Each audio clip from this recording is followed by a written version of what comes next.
today we've got an emergency case. Plant Wars, Episode 1 The Fall of the Pitcher Plant. After a period of drought and neglect, our brave Nepenthes has succumbed to thrips and a compacted substrate. Desperate, the house's gardener tries to save whatever is left of her precious plant. So this is supposed to be my pitcher plant. Its scientific name is Nepenthes.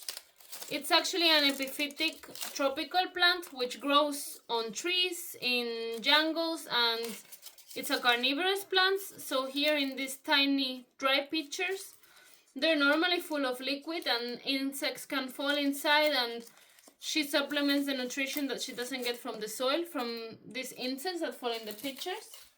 But as you see, she isn't doing great.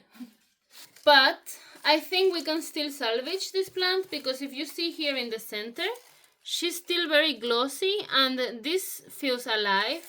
I think the problem this poor plant had is that the soil here got really compacted. So I repotted her, I think, like more than a year ago. I think I got her like 1.5 years ago. And I probably repotted her soon after and then never again. And I think the main problem it has is that the soil here has compacted too much. Plus, now in winter, she was on top of a heater, like on a windowsill which was right above a heater. And I think this might have dried out the soil a bit too much. So as you see, this is a bit rocky. And I think this probably suffocated the roots. Also, as I said, these are epiphytic plants. So although they are carnivorous, and this is carnivorous potting mix, probably this is too dense for it. So today I'm gonna do something different with some sphagnum moss, orchid bark, and only a tiny bit of carnivorous potting mix. So let's get on to it.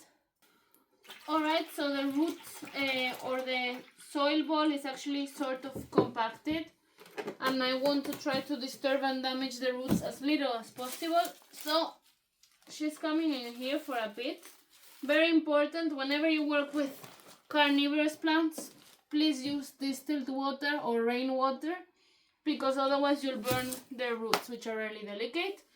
So I'm gonna let this one sit in here a bit, and I'm gonna prep the rest of the stuff.